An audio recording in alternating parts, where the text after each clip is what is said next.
Sometimes it's hard to find a reason why when everything is falling and all that's left to do is try your best to keep holding on to the next sunrise. But you're stronger than you know. You'll never be alone when everything feels dark around. Just look inside where light is found.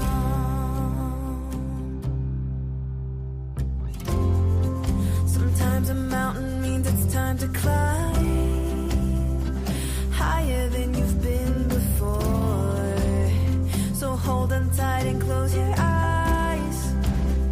You'll make it faster than you know, closer to the sunrise. 'Cause you're stronger than you know. You'll never be alone when everything feels dark around. Just look inside where light is found. Where the light is found. Where the light is found. Where the light is found. Just look inside where light is found. You're stronger than you know. You'll never be alone when everything feels dark around. Just look inside where light is found. You're stronger than you know. You'll never be alone when everything feels dark around. Just look inside where light is found.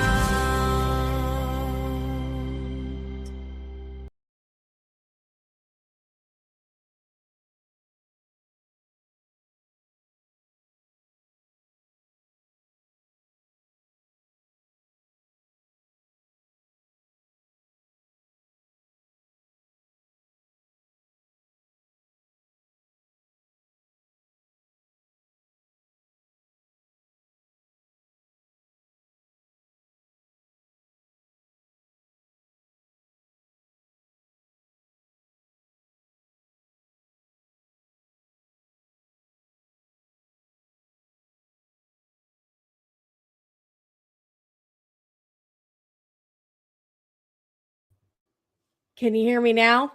Jeez Louise, I've been so excited about the show. It's a good thing David was upstairs, my husband. He's helping me here. He said, Claudette, you're muted. So yay, I got a big thumbs up. Right on. We're good to go now. It's an exciting show today. I want to welcome everybody who's joining us. We have got a special Canadian guest. I'm just so thrilled to have the opportunity to talk to someone that has had a near-death experience. And going forward, we're probably going to refer to it as an NDE, but there is a whole story as well that leads up to that transformational time and experience that he had. And I'm going to just follow along with the rest of you. I've got some questions, of course, and we're going to see what it's like from someone's very own words on their near-death experience. Hello, Claudette. I hope you're having a lovely day. Well, thank you, Real Roy Cohn. I appreciate that. We appreciate everybody that's watching the show. Goob, is it Gordie Howe? Nope, sorry, Goob, not Gordie Howe. And Tom, you made it. He's really sad. Oh, Tom says, I'm really sad I have to miss this live, but I'll be back to watch once I have Wi-Fi. Apparently, this is a big thing. I've got a really good friend actually at the house right now, so he can watch the show because he has no internet. And so does Tom. Tom doesn't have internet. So I'm thinking that there's going to be a lot of people watching this show later on that are regular listeners, and that's okay. You're going to watch it exactly the right time when you're supposed to watch it, because this is going to be a really important show, and there's going to be some really important messaging, and I just cannot wait for everyone to meet our guest. But before we move on, we always title the show the card that I pull from my tarot deck. So because I don't have my other camera set up, I'm just going to show everyone right here on the screen Modicia's Tarot of Earthly Delights. This is the tarot deck that we're using right now. And every week I pull a new card out, and that determines the title of our show. And oddly enough, whatever card we pull tends to be a really good card relatable to what we're talking about. Well, hello, Mr. Blake. Welcome. I'm glad to know that all is good. It's so great to see you in the chat room. All right. So today's show, we called it Fungi. Fungi. I gotta look, just actually before I keep moving forward here with the Fungi, if you're watching this and you're on your mobile phone, there is another version on YouTube. You have two different modalities that you can watch this show on. You can actually pick one that's friendly for watching on your iPhone or your Android. So feel free to quickly run over and click on that show. They're side by side on the YouTube page, and that way you can watch the show comfortably and be able to see everything. So here we go. The Fungi. And as you can see, I've had to put a little tape again. We had to put a little tape and cover up. I'm telling you, this deck is a little racy. There's a lot going on. It's very beautiful. It's lush. There's a lot of beautiful artwork on it. Look at that's the back of every card. Isn't that stunning? So, and David's in the house, and B is in the house, and Janice is in the house. And before I go any further, I would like to say hello and welcome to everyone, including Mr. Monkey. You know who you are, Monkey. I'm saying hello to you. I forgot last show and I felt terrible. So that's for Janice's little monkey saying hello. Anyone who's joining us for the first time, this show's been just over a year now. And the idea is to inspire you to get through another week. I try to instill positive thoughts, different way of looking at life.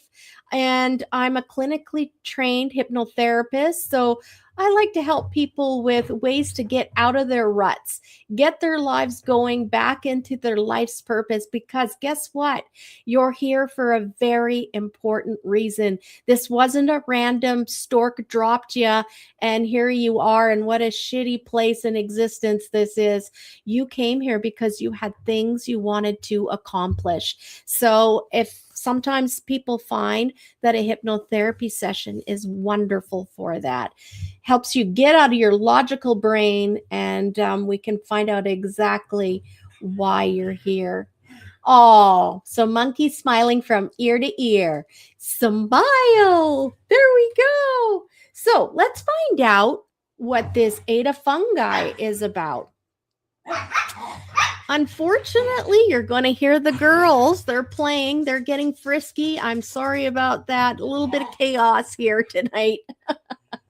Now I'm going to take my glasses off so I can see the Fungi.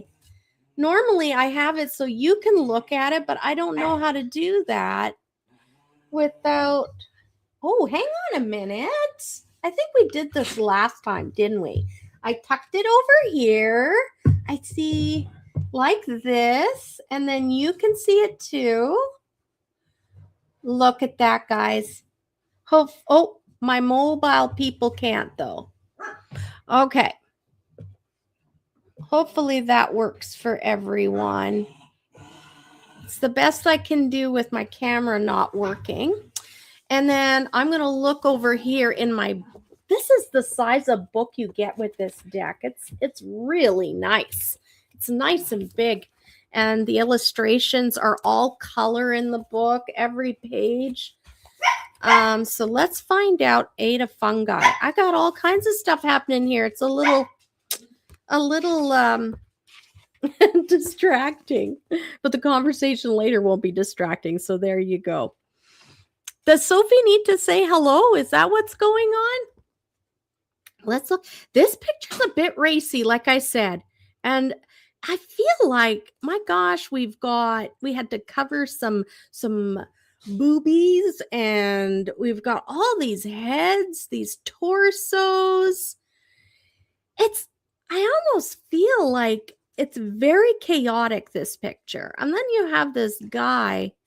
He's just like wrapped up in the red cloth again. I'm starting to notice a theme here with the tarot cards in this deck.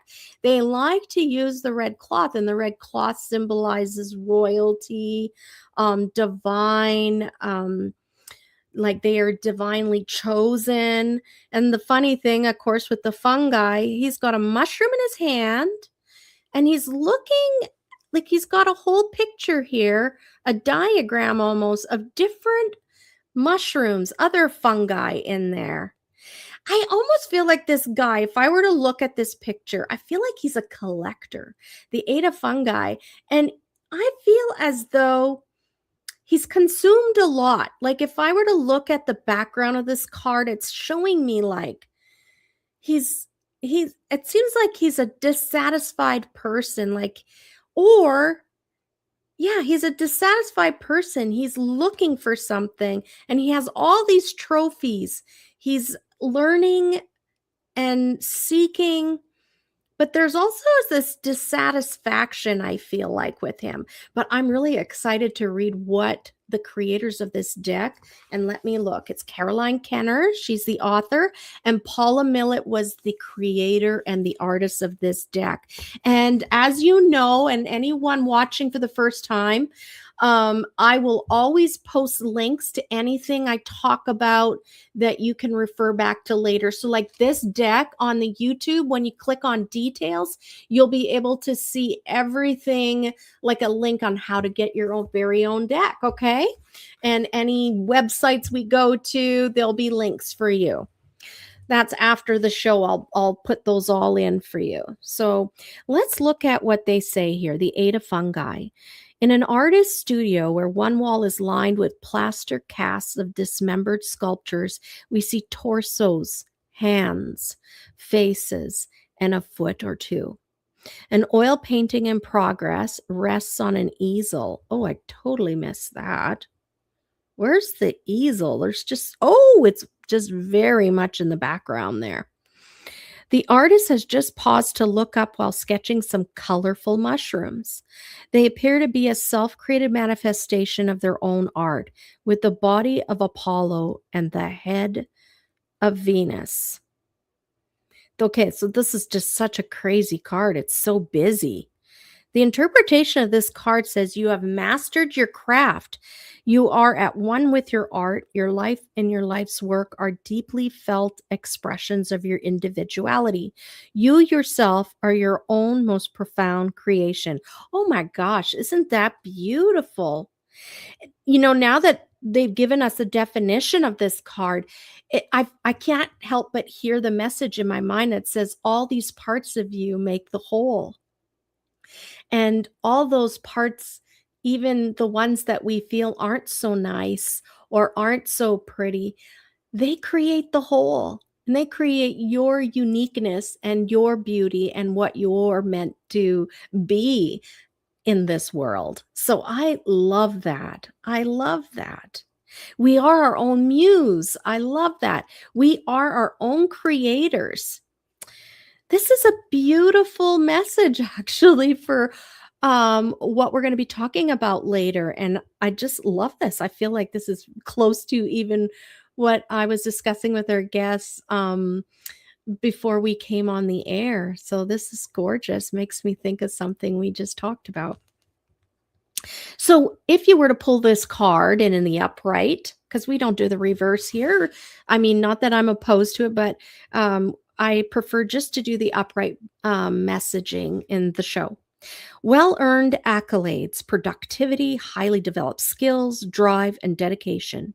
Your creativity brings you emotional satisfaction and material reward. You are recognized for your expertise in your field. The focus and hard work required to be an entrepreneur, a person who can deliver on their commitments and meet deadlines too. Successfully turning an avocation into a vocation.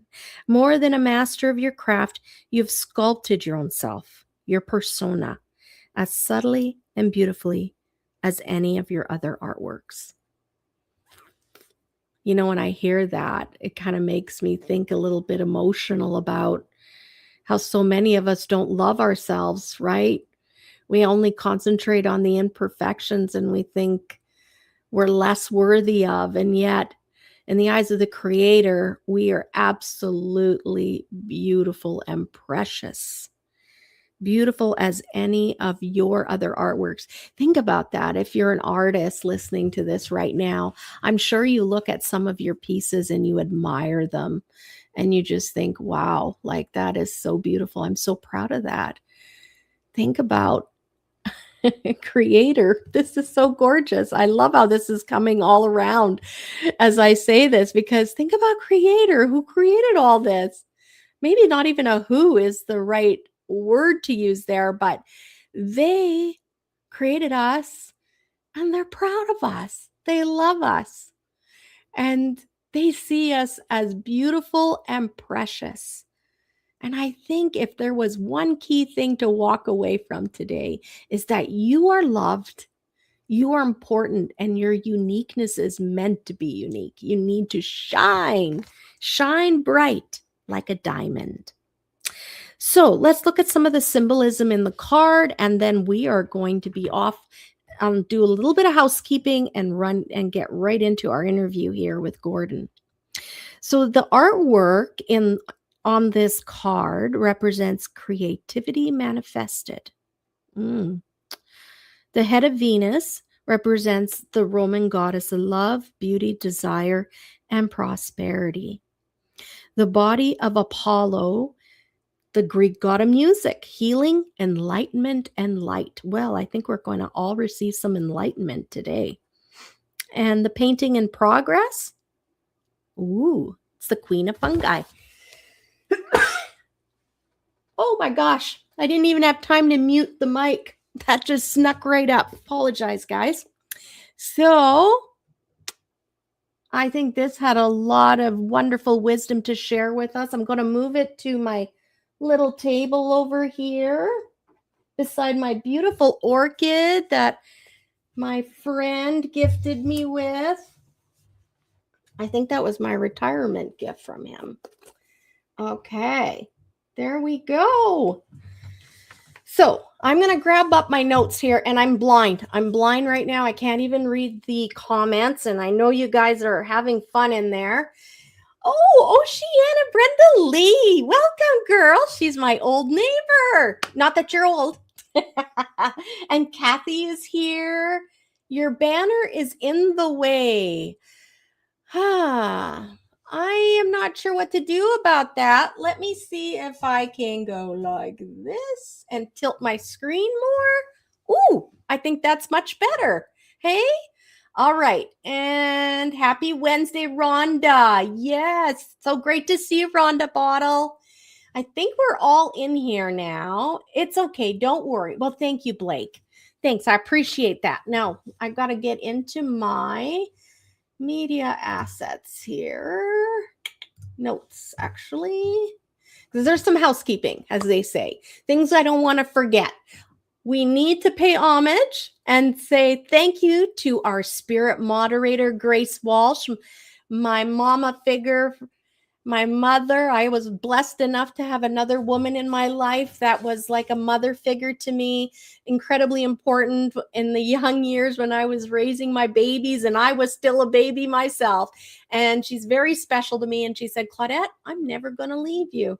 So Grace Walsh's job, because she was always very active in the community, I have made her spirit moderator, and that she looks after things and makes sure when we have visitors in the room that they're not too wild and excited so that my electronics don't go crazy over here, because we've all experienced that, right, Tom? And I've talked about, and also speaking of moderator, today YouTube sent me a suggestion, excuse me, and they said that I should probably have a chat room moderator. I've not had one up to this point. Obviously, David's not available all the time because he works. But if anyone's interested in that job, please reach out after the show, and we'll see. We should have a couple of moderators in the chat room, and their job is literally just to make sure we don't have someone coming in there and creating havoc, and also answering questions on my behalf if they're easy to be answered. So I really like that idea, and it's pretty cool that YouTube says we need one now to make it a safe environment for all of you. So I'm doing my best. I'm learning as I go. We literally had to go and Google how to do a moderator and how to get a moderator going. So David, you'll notice in the chat room, I think he has like a wrench. I saw a little wrench beside his name. So I guess that signifies he's a moderator in the room. And don't forget, just before we move on to the really exciting part of the show tonight, don't forget it's our monthly gathering at Boston Pizza in Dawson Creek, British Columbia, here in Canada at 6 o'clock. All of us happy chatters, anyone that's able to make it is welcome. This is only open invitation for those that listen to the show and watch the show.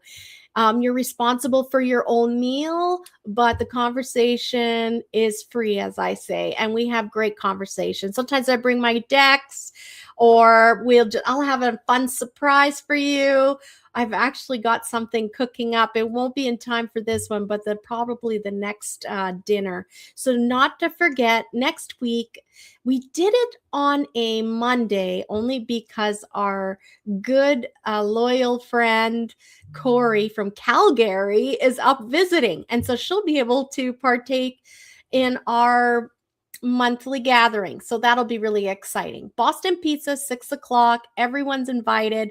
It's a very welcoming, non-judgmental group of people who just want to get together and talk about good things.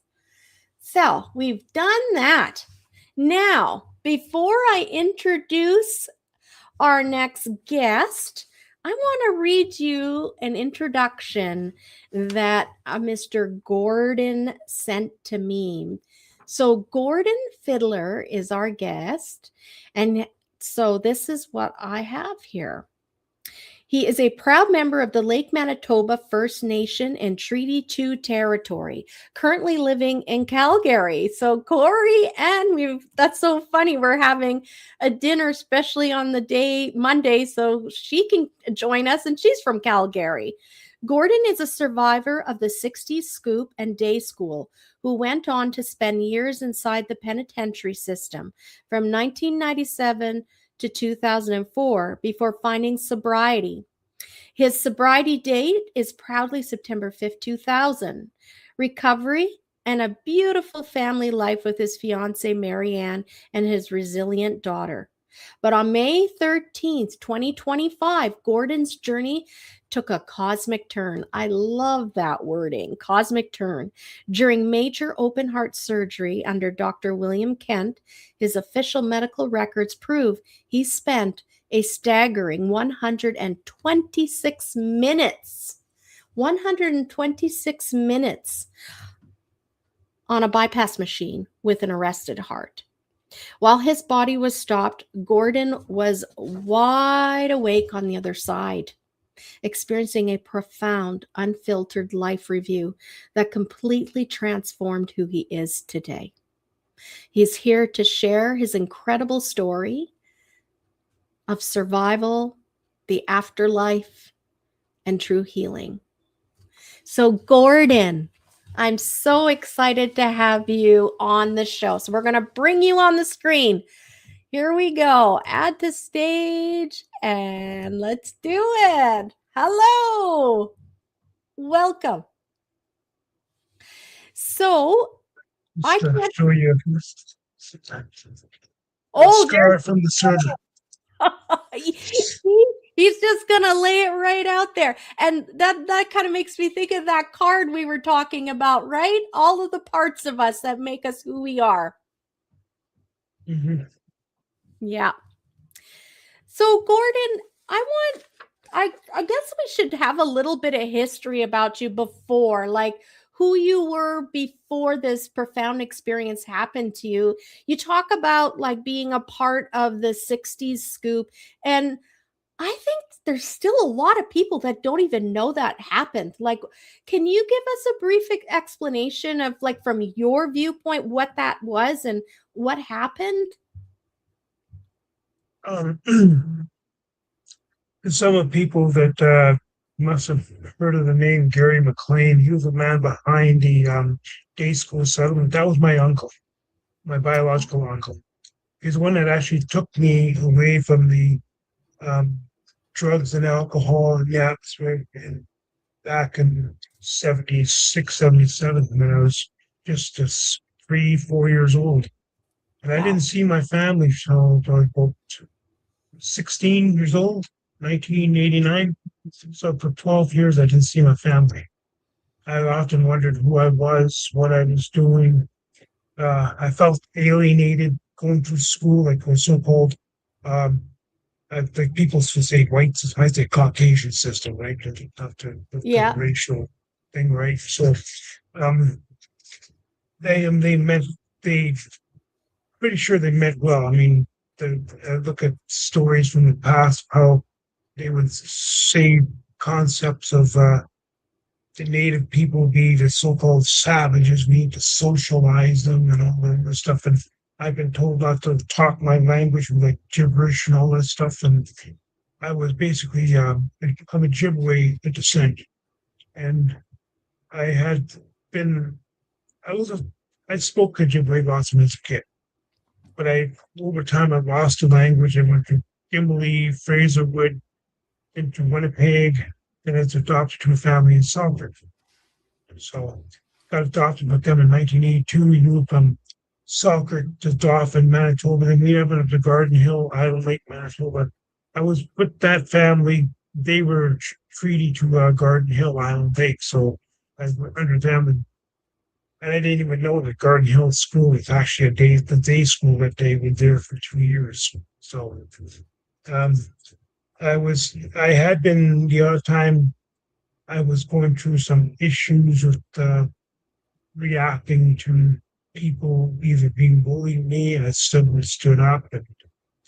But then I was threatened with straps. So back in the early '80s, you'd be threatened with that strap, or get the straps and stuff like that. Or Yeah. so, so Yeah, Gordon, kind of. I feel like, just to quickly interject here, I did experience as a young girl um a time when I was like in grade 3 where my parents separated and my mom left, and there are 5 kids, and so literally I got off the school bus, the station wagon's loaded because I was the eldest, and I didn't know what the hell was going on, and my mom's like, get in. And my heart knew something's wrong here. This isn't how we act after school. This isn't normal. And she said, get in. And I said, where are we going? What's going on? She said, we're leaving dad. And something said to me, don't leave. Don't leave. And so thank God I didn't, because it broke him. He came home after a long day of work and the house was empty. You can imagine 5 kids hollering, suppers on the table, and there's nothing there.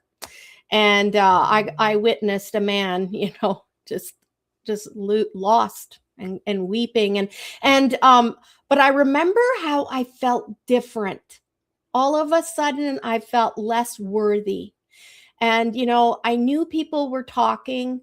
They maybe didn't say a lot, but they were saying, like, oh, yeah, yeah, her mom's not at home, or, you just felt less worthy. And even in school, I knew it. I knew the kids knew. And so from a little bit, I can understand, like, I'm always got a soft spot in my heart for when the parents aren't around a child or there's been a broken family, because no matter what you say or do, that child is hurting inside, and they already tell themselves, I'm different and I'm kind of broken. There's something broken here now. I'm less than.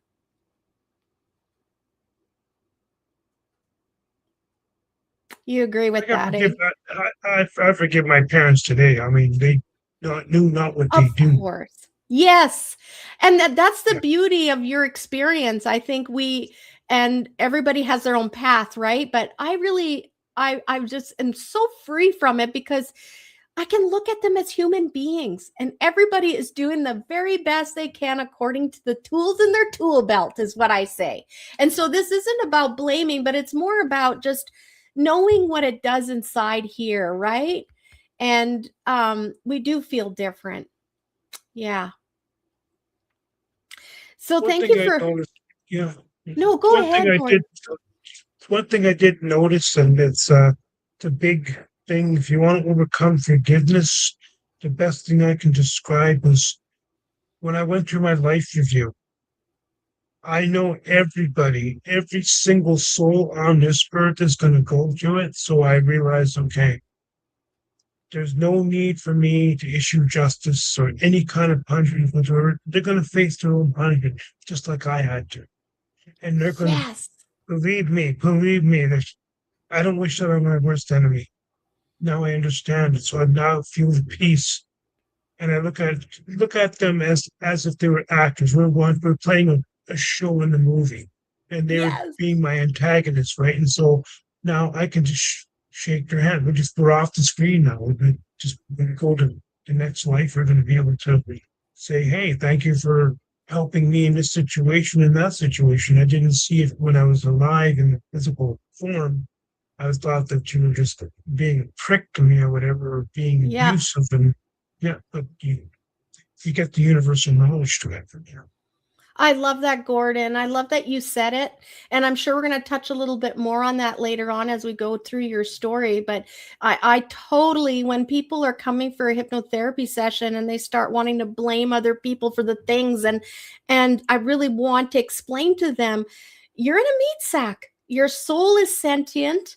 It keeps going on and on, life after life. And you actually chose you chose to have this experience, and the people around you are supporting actors to your life story, and they're all playing their roles the way that you all agreed to have. And I don't say someone is less than or not evolved more, but it really helps to move through some of the hurts that you may have experienced. Once you have that knowledge, I feel like it makes it easier. Like I've had things that I've had to let go of, and it sure helps me. Like I look at some of the people that were in, when you're younger, more vulnerable, and the things that happened to you, and I can look at them now and go, they were playing a role.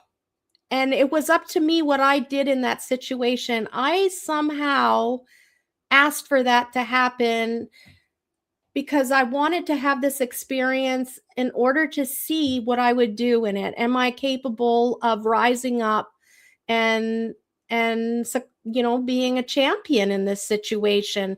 Have I evolved enough? And yeah, so I really believe in what you say, Gordon. I really do believe that in the end, when we're all on the other side, we're all friends. And you're going to say, you are a fucking bitch. And you'll say, I know, right? That's kind of what I feel like. It's just not going to matter over on the other side. Not the way it matters to us here. Well, so I am going to go right in here because I want to lead into, yes. Okay. So when I was reading your notes, you talked about the walls. You said that you had the path through the walls. So as we're talking about the things that you started to encounter, your experiences in life, I mean, it's no surprise that you ended up, falling into drinking or whatever it was that you were doing. And I was just hoping you could explain to us why you call it the path through the walls and sobriety.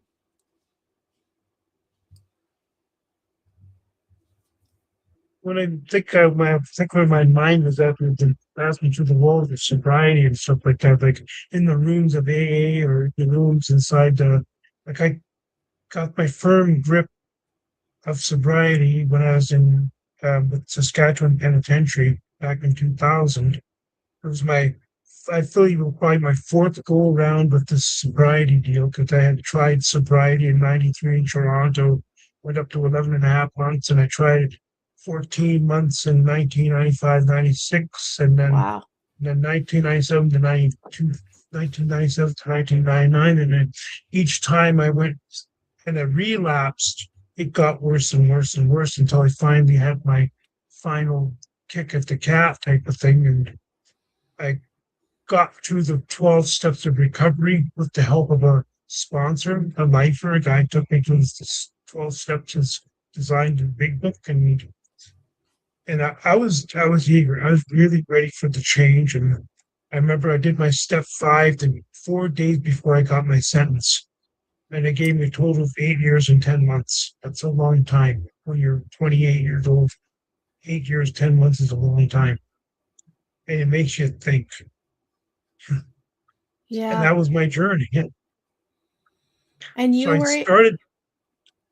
I started my AA journey on the street when I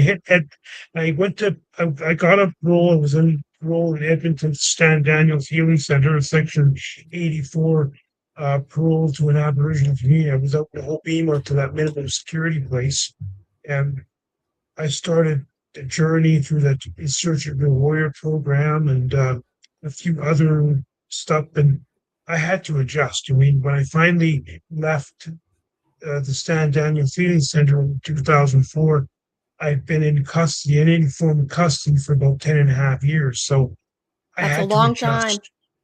Yeah. What was the most shocking thing to you that you needed to adjust to? Gordon, do you remember what was really assaulting to you or strange? Just being able to not have to report. Right. You have to report all that other stuff. Like when I finally hit the street, I contacted Stan Daniels that very night. I said, Gordon, you don't have to report to us. You're on your own. Like, well, what am I going to do on my own? I mean, I'm so used to when told what to do, when time to go to sleep, and all these different things, right? And when I can have my meals and stuff. I'm so structured and everything. And I did have the so-called diagnosis in custody with fetal alcohol spectrum disorder. And was my mom was. I do forgive her for that. Of course, she didn't. Nobody understood back in the '70s what alcoholism back then. So, and I'm sure she had her own ghosts. Yeah, and it explains why I had issues with doing the same thing over and over, and thinking that what was happening here. But I found that I've seen other friends go through the same thing, but when they seem to have gone off on technicalities, but it just made them worse for me when I went through these situations. I got the punishments. 95, I got 2 years less a day for 2 counts of arson. First, I got 3-year suspended sentence in 93 for 3 arsons, an armed robbery, and a B&E. So I figured, wow, I got a slap on the wrist, no problem. I can do this again, get another lawyer, and not. I think the FAS thing was not understanding the consequences. So when I got a deuce less in Headingley in 95, it kind of stopped me a bit. And I went to Stony Mountain in 1997, my first federal for 3 counts of arson, and I was even questioned for an arson homicide, which I was cleared by DNA, I didn't do it. And then when I got arrested in Saskatoon, Saskatchewan in September of 2000, that's what basically was the big kicker. 8 days after my arrest, they said, we're going after you for dangerous offender designation. They tried that application form, and I was only 27 at the time. And I said to myself, how could I throw my life away like that? I'm only 27, but I spent from 1991 when I just turned 18. I bounced in and out of the trouble up in that point. I've been about 6.5 years in custody at that point, bouncing in and out. So I was kept on wondering why is this? Why am I doing all this? It was realizing that the 60s group and how the days group, all that ties into this. And it makes sense. But I was finally ready to heal in 2000 when I stopped the drinking and started working on myself, started looking at taking programming in prison. I finally got my grade 12 and I was in custody. I got my grade 12 and a GED. And Right on. I'm a wow, GED yeah, girl too. Yes. yeah, yeah. So I got my GED and I was able to be raised to pay level A, which is $6.90 a day in the pen. So you're able to do all kinds of stuff. And I took a chainsaw course. I got an 8-day chainsaw course, learning how to uh, limb, and do all different Wow. things. So it was really amazing. And on the street, since I've been on the street, I have taken courses in psychology. I even took a funeral services education course to understand death and stuff like that. Now that I know what death is about. I love that. Because I do want to, we have to be sensitive that lots of different people from different walks of life are going to be listening to this show, Gordon. What would you say to someone who's, just new and fresh out of the pen? And that I've heard and seen in documentaries, that's a huge tripping hazard right there, because now they're free. They don't have to answer to people and it scares them. And what can you tell them? What was something you did in order to help you get through that feeling like everything is just not safe right now? I found when I went to AA meetings, I used to like in one AA meetings, Winnipeg, like considering Winnipeg was my home city type of thing, and I would hear somebody in a meeting say they just got a Stony Mountain or Rockwood or something like that. And I said, like, when I had my chance to share, I would just say, I'm Gordon, I'm an alcoholic. And I know what the guy that says you just came out of Stony Mountain. I would just say, I'm formerly 8927331C. That's your federal inmate number, Wow. your FPS number. So they know where I'm coming from. And I usually talk to them afterwards, and you felt go for a coffee or something, we shoot the shit type of thing, like talk shop type of thing, like, like one of the things that guys do. And there are some characteristics that we have, and it's not all bad characteristics. We do carry out some good things. There are some codes that we have in there. You don't hit women, you don't hit kids, you don't go in for sex offenses. What else? You don't whistle. You're not allowed to whistle in there. So when I Why got is out, that? the birds whistle, the birds are free, you're not. Only the guards are allowed to whistle. Oh, that gives me Yeah. chills. Oh, So that's when so. I got, there's a funny story when I was in Edmonton. This one guy, I think it was a person, I think he's never been in trouble before, but he was whistling, catcalling a chick, a woman. And I said, what the F you doing, buddy? Don't you whistle around me. I got all bad at that prison attitude. And Yeah. that guy looked at me and said, whoa, I guess that girl looked over at me and smiled to thank you for kind of like a Oh, thank. So we do have a good characteristic thing coming out. You don't whistle, and you carry that. It saves us from doing catcalls, right? So right, we do right. have some characteristics. Yeah, So I never let's. thought about that. No, I love I that. never I never thought about that because when I stay with people, people ask me to stay with them or a bit of a couch surf and stuff like that, and um, they said I'm a very quiet guy. See, in the pen, you're so quiet. Everything's so quiet on the weekends. You can hear a pin drop. That's how quiet it is on the range. You're not allowed to flush your toilets after lockup. You're not allowed to have your if you have your TV on, put your headphones on type of thing. If you got music, listen to music with your headphones on. Don't flush your toilet because those things are loud. And I've seen a few people knocked around doing that over when Wow. they come in. So there is respectful rules that we have there. Right. Do you Yeah, tend don't to ever keep act. those? Are Yeah, you quiet too then? Do you find that you just yeah, enjoy the quiet? Yeah. yeah. Like I'm 53 now. I don't need I don't need the games. Like I stayed out of relationships for a while when I got out of prison. I seen so many guys that come out there they get horny in their mind and Yeah, of you know, course. I mean, we're you human know, beings.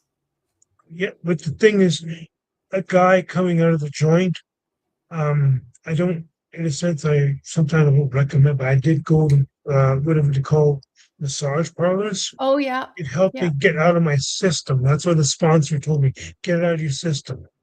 So, because if you get yourself involved in a relationship, you are vulnerable because they find out because they're supposed when you're on parole, you're supposed to tell the person being platonic or non-platonic Oh, relationship, okay. you're supposed to tell them that you were been in custody.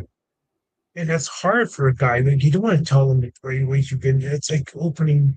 It's like Right. showing your deck of cards to people right away, and you Yeah. become vulnerable.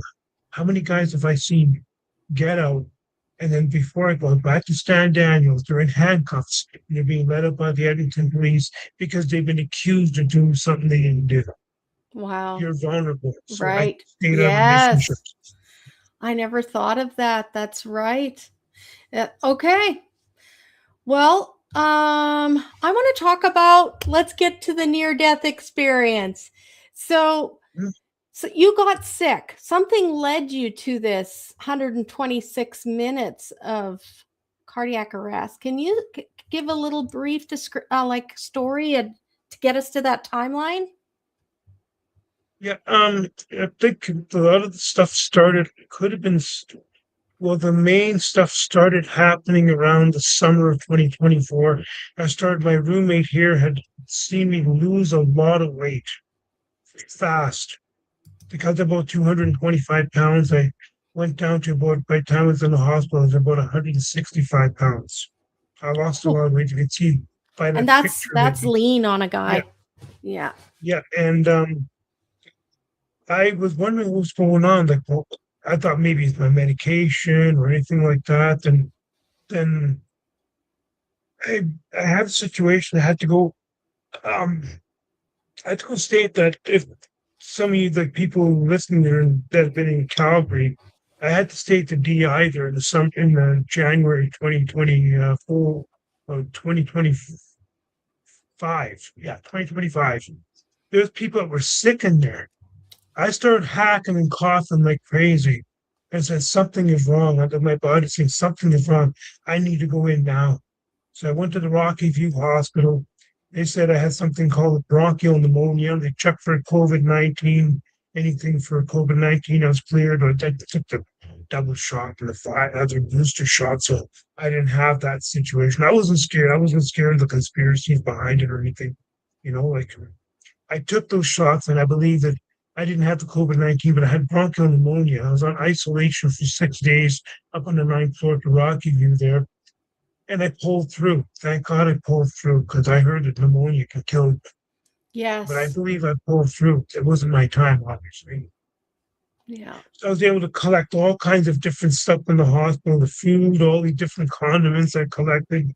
You know, I was I was adjusting just fine. And the doctors would ask me, "How are you able to?" Like a lot of people like your age, they tend to get so bored, but you look so happy in here. You're like walking around, it's like could be the institutionalization. And no matter where I go, I'm able to take whatever I can and try to make Yeah. the bad situation to a good situation. So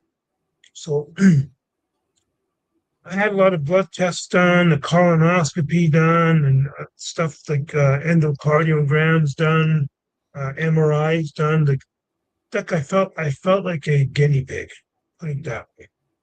But everything because of our medical system, it's free. Be grateful as Yes. Canadian, and you're free because if you're in the States, I don't know what my bill would have been today. It would have been in thousands that I couldn't be able to afford. They probably would just kick me out of the hospital until you pay that bill. And I've heard of people dying in the States because of that. Yes. So be You're right. grateful if you're in Canada. Yeah. be grateful that we're in the States. No, we're grateful we're in Canada, not in the States. So, yeah. Yeah. Yeah. I agree with you. And I think that was really nice to say, Gordon. There's so much negativity right now going around in the world politically, and I think that sometimes we get so caught up and swept up in those emotions. It's like, what monster are you feeding? You know what I say? And we do. We are so blessed here in Canada. We have no idea how blessed we are. Like, we're like the fat, like living off the richness of the land compared to so many places in this world. And I think a lot of people don't understand that. I think they've been raised in it. They have no concept, and they would not complain. They would come back if they had an experience in another country. Yeah. Yesterday I went for the pancake breakfast. I went to the Premier's Camp Pancake Breakfast downtown in Calgary. And I had the really interesting attitude.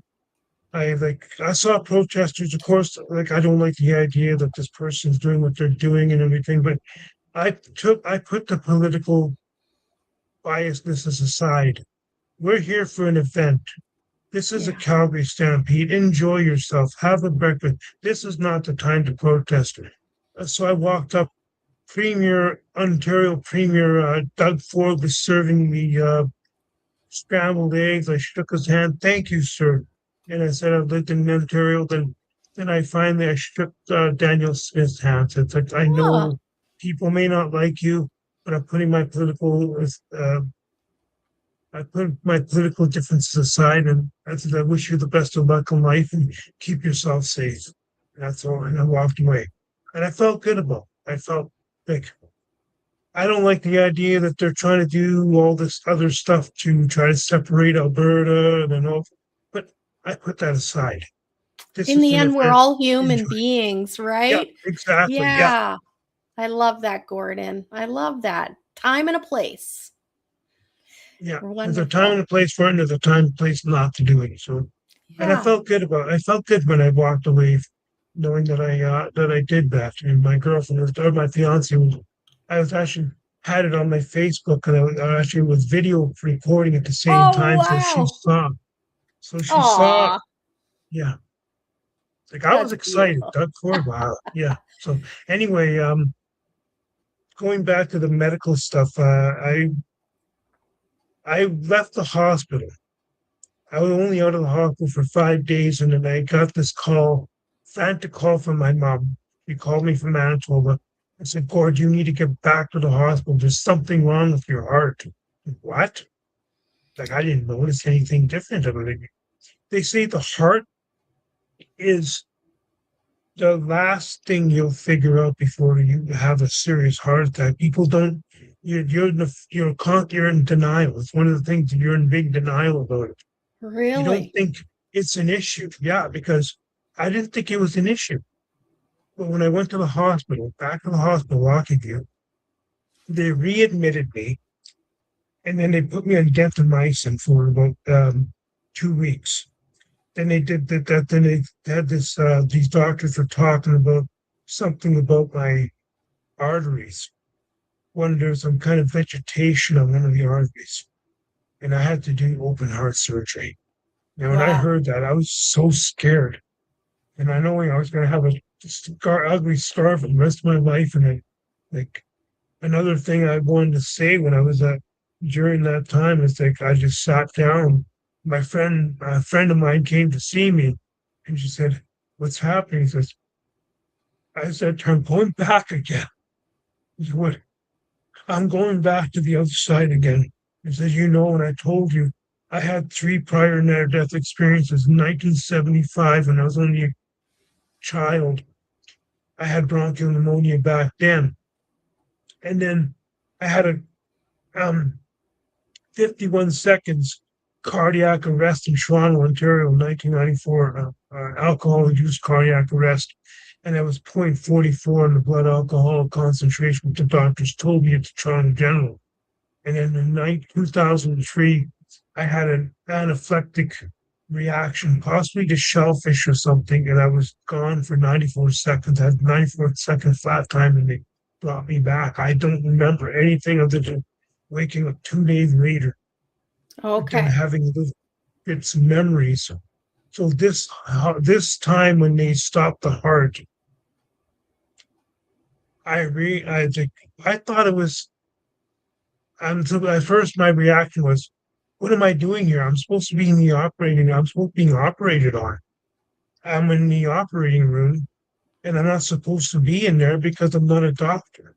You're not supposed to go Right. past." That's my mind, right? Yeah, And then well, I'm looking at the and I look at the machine, and there's three flat lines on it. It's like, what the hell? I'm looking around. It's like, wait a minute, am I dead? It's like, it took me a few seconds to figure wow. it out. What Because is that feeling like to look at yourself? I just only sensed myself. Like I sensed I was Okay. out. Like I was like as if like you're alive, wake moment, like as if I'm right now. Like, but it feels like surreal. Like it really feels really like you're in the moment. And then I look at that there's like something on the bed because when they brought me in, they put my hands over. I guess it's gonna put me on a cross or something, right? And then a few seconds later, I'm out. And then I think I wake up. I feel like I woke up again or something. And like, what the hell is this? And when I looked at the body, my first reaction to it is like, what the hell am I so concerned what people think about that? Like, because everybody's so worried in life to fix up themselves, what worried people are worried about what they're going to think about this and that about them. Or Yeah. I think my first thing, like, who gives a shit? If I don't go back that thing, who cares? I'm going to go down and then I feel like I'm walking still, right? I'm walking, but obviously I'm not walking. Then I go right through this door. It's like, how the hell did I do that? Let's You get went that right thing like through that. it. Yeah, fuzzy feeling that how the TV, you get the TV Yeah. screen goes shut, and that's what it's like. And like everything clears up and down the hallway. I'm still up in the foothills because I'm on the ninth floor in the foothills hospitals where they have all the heart patients. But I'm in another area. Go down the room and go into another room. Same fuzzy feeling. Walk through the door, and to see these TVs, all these flat screen TVs, three dimensional, like three. And then I noticed there's something going on. It's like, wait a minute. It's my life, my whole life. Wow. All So these different every screen scenes. was different, a different Yeah, scenario in your life. yeah. Wow. And the really weird thing about it is I was feeling tugs, like emotional tugs. And they weren't my tugs. They were tugs from the people I encountered. I was like, what the hell? I'm seeing this situation, how I treated that person, how I swore at that person, or whatever this Yeah. said some mean thing to this girl or had a girlfriend and broke her heart. And I felt their side of the situation. It's like, oh my God. And it's like, it felt like it was going on for a long time and I couldn't escape it. I couldn't. I wanted to, but I couldn't. You don't escape something like that. You face it. Because I used to have to face whatever music I had to face when I was alive with my crimes, right? And you have Right. to face it. You can't escape it. But the same thing feels over there. Is like it's even more so. It's even more. Uh, I don't know, magnified. Even more Did you emotion. make any decisions in your mind in those moments as you were witnessing that?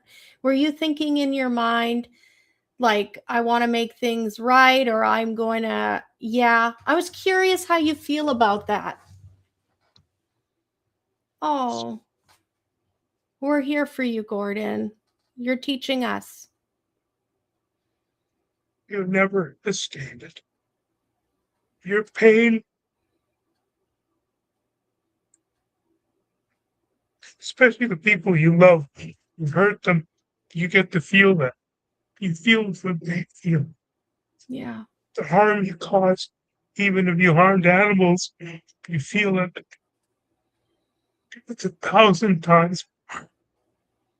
That's what it feels like. Hell. If you ever want to know what brimstone hell is like, that's what it's like. And there's there is an escape, but you don't feel like there's an escape. But then they seem to flip the script on me, and they also showed the love, the things that I did that was positive. As in, often I read this. I was only about 9 years old, and you had this toddler. I was reading a story to a toddler. I Oh, saw that. It's like you're a good person. So many people think so bad about themselves, but they don't realize the good things that they're capable of. They've done these good things. My sharing of my AA story, I was shown causes ripple effects in the universe. I was shown of several people who I didn't realize I helped, that they've changed their lives, their trajectory in their lives because of what I said. Like, oh my God, this is, you're not a bad person. Everybody's capable of this. All of us are capable. We and that just don't plays think we into are. Gordon, like how we were talking earlier, I think, right? Where you can let things go when you of the things that were done to you, or, because now you understand it. Like you said, there's going to be a day when they're going to feel the pain that you felt, even if they hurt you or what. And it's not your job, right, to be judge and jury. There's something much bigger than us that's going to, it's not going missed. It's not our job for that part. I did put something on this thing, but I figured I kept it out of it there. That one time I said this is a really powerful, painful memory. It's the thing I wanted to bring out justice on this case that I saw in Winnipeg back in back in the 90s, and this guy was freed. Put it this way, he was freed from custody. He had harmed a child. He also killed a child too, Oh, and they let him go on a technicality. The lawyer let him go, and I kind of made myself a guinea pig type to this person, and I only wanted to lay the boots to the guy. That's all I wanted to do. It's because I had that, because I just finished in Stretch and Headingley jail at the time and learned the convict code and everything, and I accidentally took a life. I didn't mean to, but it was an accident. So I had a situation where I met him over there on the other side. He forgave wow. me. He forgave me. Wow. Said you got to quit. He said you got to quit punishing yourself. He says, well, now for all those years, I felt my soul was empty. I hear stories. People say when you took a life, the soul is empty because they got blood in their hands, type of thing.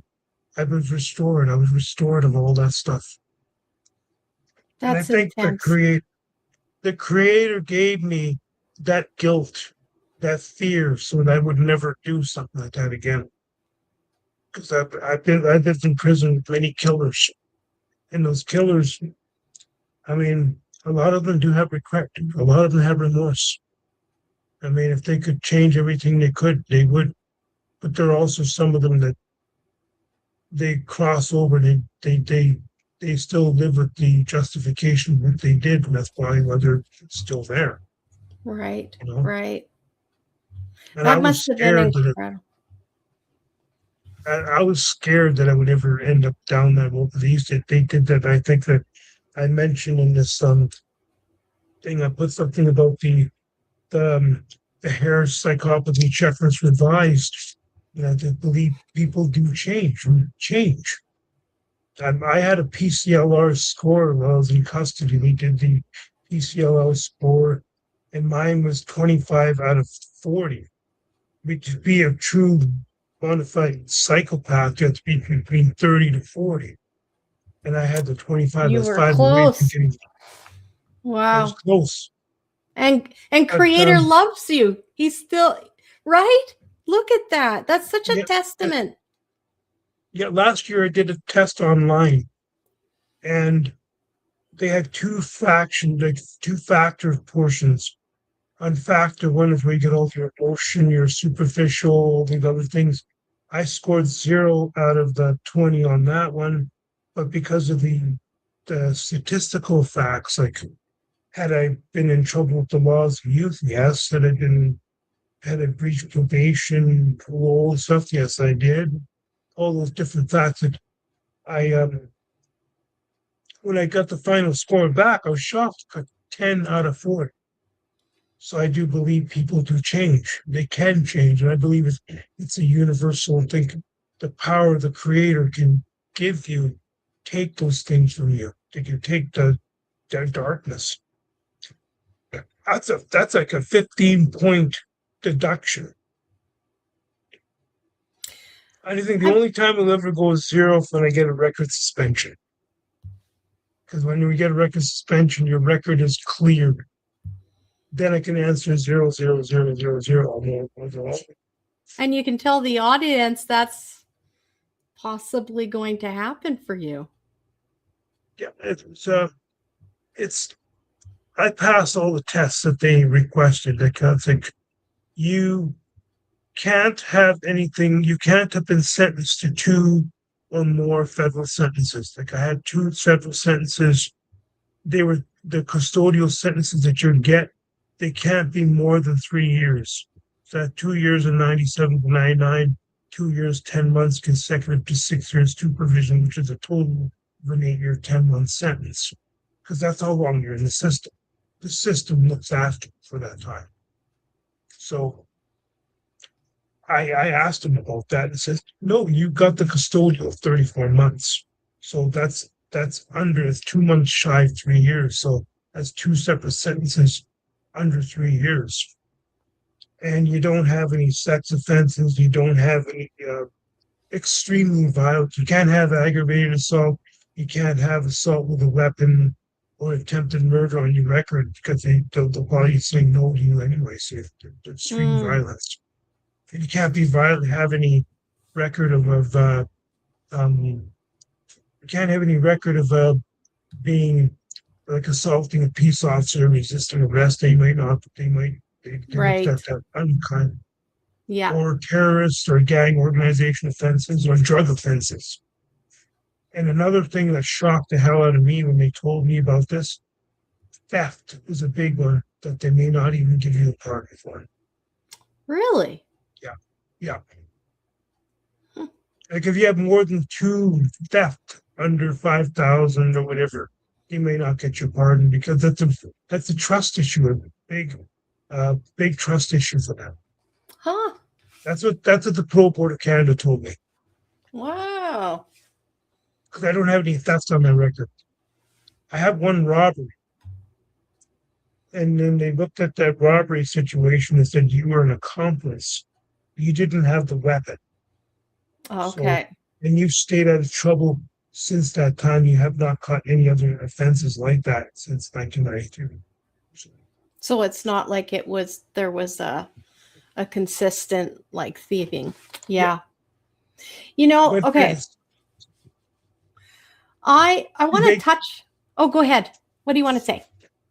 So I basically, when I get this record suspension, it's going to clear everything up for me because today, I believe I find the BC is the only province that has been merciful for me because I took a volunteer position at the Vancouver gathering place. I was the dishwasher there for 3.5 years from 2012 to 2015. They saw my criminal record and they gave me a chance. Places like Manitoba, Saskatchewan, Alberta, forget it. I don't even get no volunteer. They look at my record. No, you don't even get no volunteer. We can't hire you as volunteer because they're more right-wing conservative out there. So they won't even give you a chance if you have a criminal record in those provinces. If you want to volunteer, I think the only chance you have if you have a criminal record and you're an ex-con coming out of the penitentiary and you want to get a job or work, your best option is the temp agency. Those are the only ones that will probably hire you. Right. Yeah. If you try to go for an interview for certain jobs, they'll ask you that one question: Have you been convicted? Have you been convicted of a criminal offense in which you not received a pardon? And every time I say yes, obviously I know the answer. I'm not going to get the job.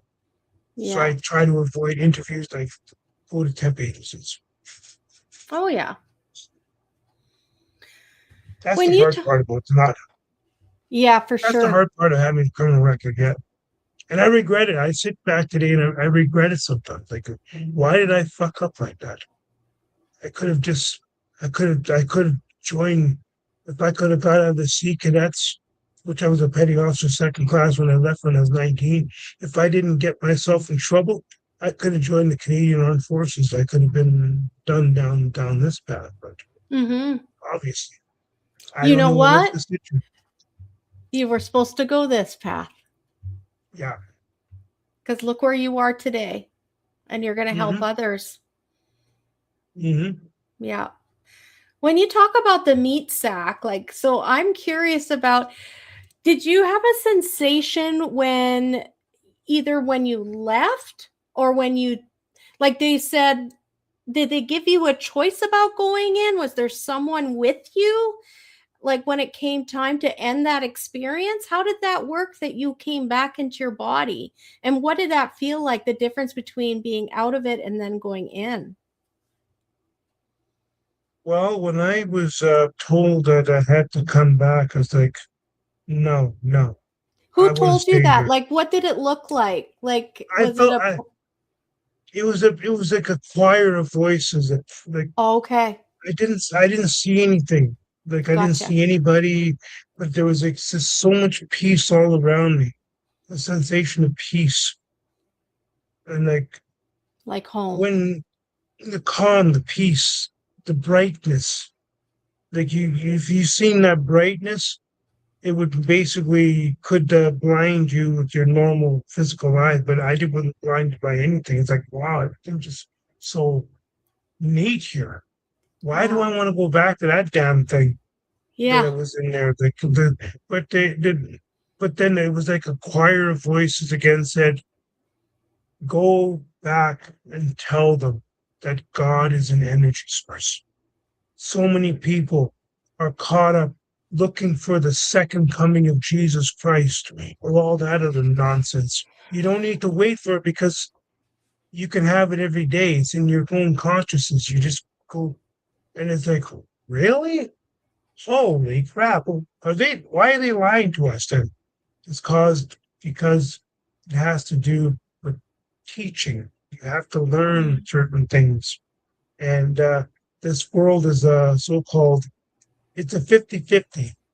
I don't know if anybody of you out there had a chance to read the book, the Law of One, the readings of Law. I read through the Law of One once upon a time. That somebody told me to read about in 2013, back when they somebody used that they invoked the Law of One in the BC court on a land claim settlement, and then the Queen's guards took this guy and protected him with firearms. They protected him, took him home. All he said was, I invoked the law of one. So what is the law of one?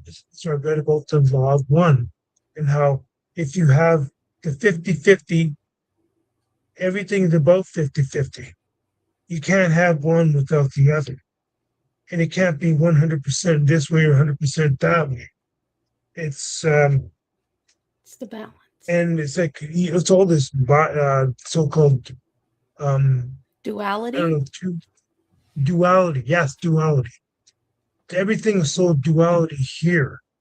We want to go on the of course you want to have positivity. And who doesn't want positivity?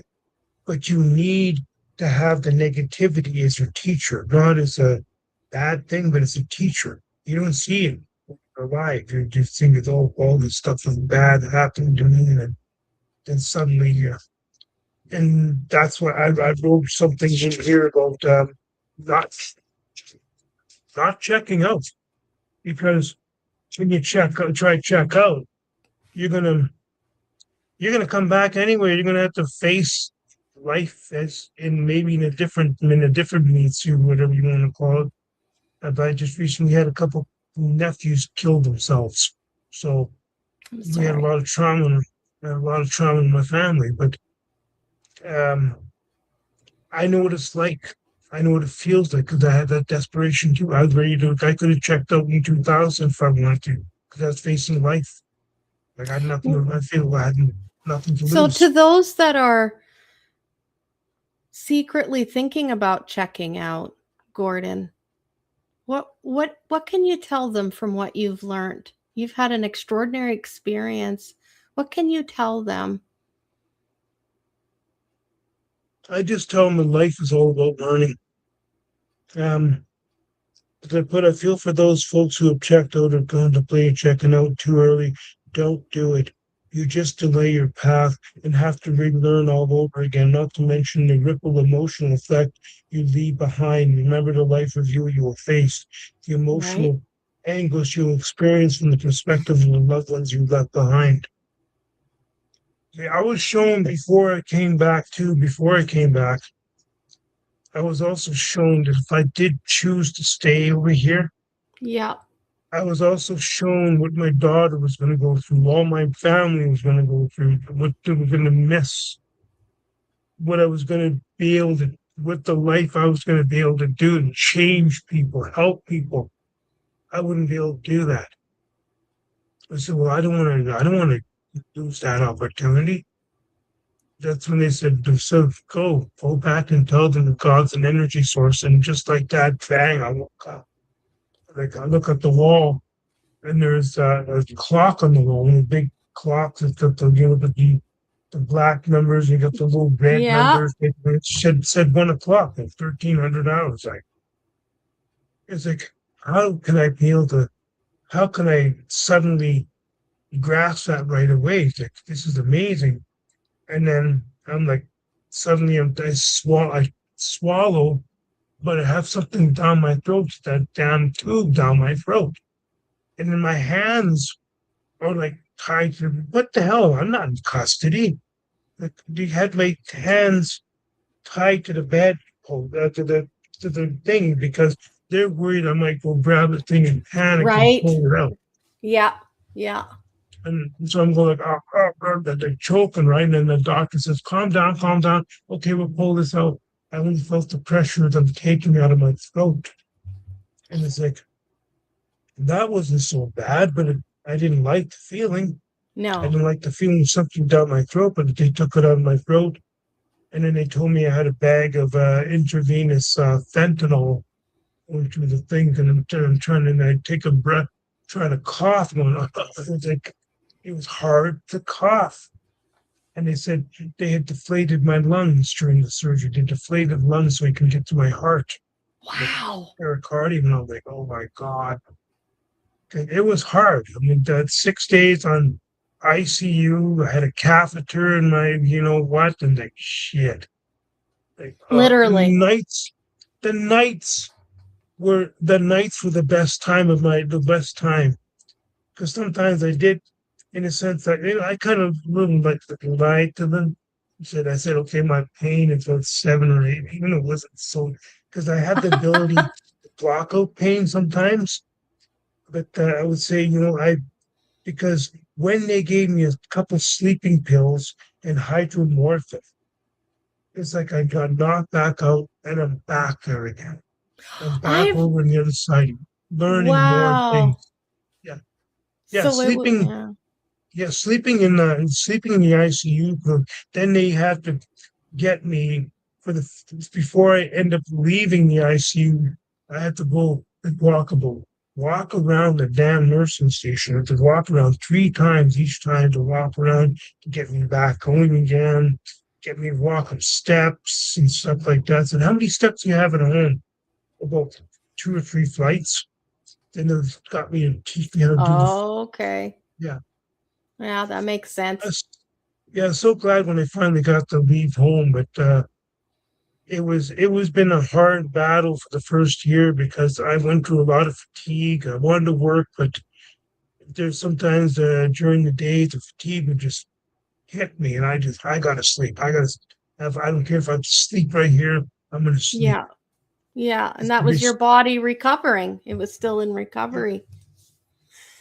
So I'm curious about, like, you talked about pets, and I know a lot of people have animals that they love. And I grew up in the country, and And my parents came from farming families, and they would just say animals are for, just for the use on the farm, like their food or their workers. And we never had pets. We weren't allowed pets because that was such a frivolous thing, right? Now I have a beautiful little pup and I love her, and I've got another one, but I just refuse to believe that. I felt like animals were just as emotional as we were, right? And so you talk about that you learned something about animals on the other side. Mhm. They're just like us. They do have spirit and soul. They do feel pain. They do. And the ones that I dealt, the cats that I have, the animals that have been around, and the saying that does go that animals do sense darkness. They also sense light, even more so than we can ever could. So if you're like cat looks at something on the wall or something like that, it's not looking at any. Cats can see the spirit world. See, even my fiance asked me, "Are you scared of these cats?" No. Why should I? I'm still gonna pet cats, even though a cat scratched me. I wound up getting the so-called vegetative leaflets on my artery. I'm not scared of cats. I'm still like, Yeah. I didn't know this could happen. It Yeah. was cat scratch disease that caused me to have open heart surgery. So if you have a cat and you are scratched, my best bet for you today is to go get yourself some kind of vaccine or something like that, because they do have vaccines for something to prevent Bartonella Handley, because Bartonella Handley can take up to 2 years to be dormant in your system before it starts to affect your arteries and stuff. Oh, wow. Yeah. Wow. I joke with my girlfriend, my fiance, all the time, and she always says I'm crazy. I just say, you know what? And when we call cats, sometimes we call them pussies or a pussy cat, right? And I said to her, I finally killed my pussy. And she was like, I said, honey, I said, I had to make an innuendo. I turned it into an innuendo to make her laugh. I turned, you know, and that's like, not that kind of, what. Yeah. Yeah. Yeah. Did they, in your experience on the other side, did they show? So I think you talked about that. They showed you future. Did they tell you some wonderful things that could happen if you went back? Like things that you said, like things that you would miss, but did they give you also things to look forward to that they said would happen for you? Some of the things I believe it by my continuously staying sober, there are going to be a lot of people's lives that are going to be changed as a result of that. A lot of people are going to change their timelines. But also, I was told to check out certain teachers, the online teachers. The recent ones I came across were people like Kevin Trudeau. He's got a YouTube channel, got a lot of interesting stuff about how to be able to properly do these certain manifestation techniques, like in order to get something, you got to give something away, type of situations. I can resonate with that, because when I did a lot of biking from 2010 to 2020, when I finished my federal sentence, right, I had been so used to the government looking after me. I had from 1989 up until 2010, I've always been on probation or parole. I haven't finished any period whatsoever because I screwed up a lot, right? But when I finished up Right. this last time, I spent nearly 20 years in that type of structure. I didn't know what to do with myself. I first honestly thought about robbing a bank just to go Wow. back in. But I'm Wow. glad something That's said, common. and then something told me is it's like an inner voice within me, kind of like, how like I would like do this talk to myself at times, and it would say, "Hey, dumbass, didn't you promise when you're in PA penitentiary that when you finished your parole, you were going to travel on your own?" Oh, I had this this ability to be able to fix bikes. I like to fix bikes, fix cranks and all this to fix up bikes and brake systems and stuff like that.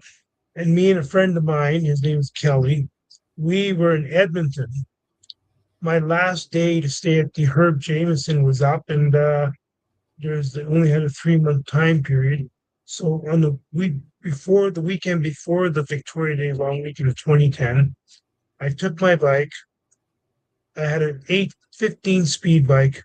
I began my beginning journey. I biked from Edmonton to Red Deer. It took me 13 days. Then a few days I stayed there. Then I biked from Red Deer to Calgary. And I got to Calgary. I stayed in DI for about a month. Then I biked from Calgary to Kelowna. It took me 6 days to bike through that whole terrain and everything. wow. So I started making a habit to every year I would do that. So in 2011, I went from Edmonton to Kamloops. It took me 8 days. Then I went to the International Indigenous Leadership Gathering that they had for 3 years. I'd go cycle through up to Lillooet, up Highway 99 and all that. So I know a lot of the BC highway systems, like by biking and everything. So I know a lot of BC highways. Put it that way. I've been on the Coquihalla 3 times. I've been on the Panax highway, the Okanagan connector from Merritt to Kelowna. Right. And believe me, that is a tough one. Believe me, it's cold.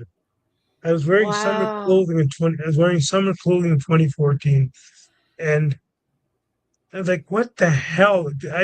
And people would tell me to wear warm clothes. It's like in the summertime. Like I'm from Manitoba, so I'm used to flatland. It's Flat. always hot in the summertime. So telling me that you're wearing winter clothing in the summertime, like give me a break. But when I got up to the Panas, it was 1,728 meters up there. It was like it was -10 to -12, and I'm wearing short sleeve shirt. I'm only trying to keep myself warm. I take a picture and kind of like give them thumbs up, but I'm gritting my teeth because I'm still cold. And then I take my bike and bike all the way down. As soon as I got halfway towards Merritt, it started feeling warm again. Then I said, okay, now I believe people in BC when they told me to wear warm clothing. I believe it now because I experienced it. That's very true. Yeah. And So weather can change so suddenly. That's why they have those signs up when you go in the Coquihalla. yes, they When you do. leave Yeah. there, it says sudden weather, a caution, a warning, sudden weather changes. And they're not joking around. You can turn around the bend, nice and sunny, turn around the bend, it can be a thunder shower and hail and everything in a blink of an eye. That's Yeah. how deadly the weather. If you're not prepared for that weather, it could kill you. Wow. So, I I was, want to come back to what like people are terrified of passing away. Like when you go into these places where people are at the end of their journey, a lot of them fight it. They're mhm, terrified. Now, you've been on that other side. You've mhm, done it. What and if anything, you're a person that showed up with quite a bit of baggage, as we would say, right? mhm. So what can you say to all these people how can you encourage them or put their minds more at ease about what to expect or because they're even getting visits from their loved ones when it comes close to that time, right? The veil is thinning, they're starting to see. And I just think it's interesting how that isn't even enough to coach them or like coax them in to go. they're still fighting it. I think it's probably due to the perceived the way they were brought up. Well, in their lifetime, they've been brought up with the Western religious connotations of they've done this, they've done that. Because even I felt that way when I was in the hospital. I was going to go back. I was going to face what I was going to face, like especially that accidental death. I knew I was going to face that again. Right. And I realized there was nothing but pure love and pure forgiveness. Everybody gets forgiven. But you are going to have to balance certain things out in the next life. And the gift about the whole thing I was taught over there, the gift about it all is that the reason why you come back each lifetime, no memory, you go through that veil, is if you knew what you're facing in this life and all the cheat codes and everything you took with you to go to that life, and you knew exactly what to do, it'd be boring. I used to play video games and I'd be in cheats and I'm winning all the time. And winning is boring all the time. When you're always winning, it gets boring. So it's a blessing to have your memory wiped clean when you start and you get a new clean slate. But when you cross over, it's like waking up again, like waking up from the sleep, and you don't even know it. You won't even know it. You're there until something else points out that you're actually there. And then when you look at the whole situation, just like I had to look on when I was in the operating room, it's like, that's not so bad. Like, what's everybody so scared about? Come on. And then I got something now I got something to talk about. So when I get back, I was like, it's you don't worry, you're gonna love it over there. It's like no matter how bad you think you did, no matter how good you think you are, you know, we have a thing we're saying in AA is like there's a little bit of good in the worst of us and a little bit of bad in the best of us. Oh, that's But a nice thing. Yeah, we're all children of the divine creative force. Yeah. And we all yeah.